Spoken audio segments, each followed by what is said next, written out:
I want to talk about estate taxes, death taxes.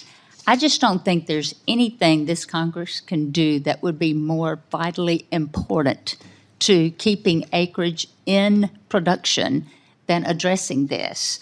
Mr.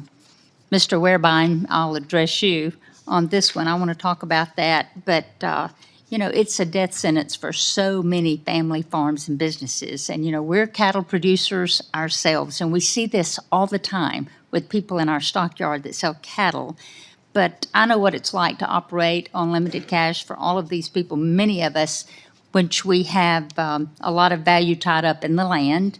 But the death tax, it is a massive burden on so many cattle producers and farm operations, forcing these families to sell off livestock, to sell off property after a death of a family member because it's simply to pay the IRS. And I am thrilled that our Senate Majority Leader, Thune, has introduced legislation to repeal the death tax. You would see me elated dancing in the halls of Congress if this happens. And I'm proud to be a co-sponsor of it. But while tax legislation doesn't fall under this committee's jurisdiction, the farm community needs to be more vocal about the death taxes. So many people don't realize how many acres are taken out of production when we're trying to feed this country because of this. We are losing acreage all the time. So will you please elaborate on the burden of the death tax in U.S. cattle operations? Amen, and thank you for that question.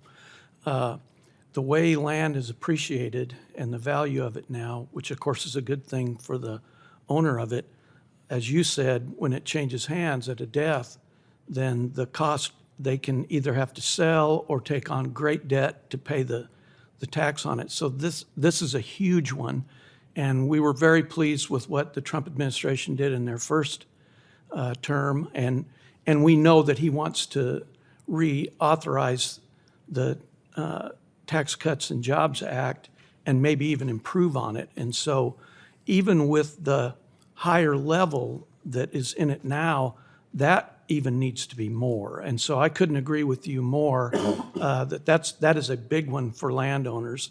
And in agriculture, which is high volume, low margin, it's especially a hardship. And so we appreciate your concern, and we will be working closely with the administration toward that end. Thank you very much, and I'm out of time, Mr. Chairman.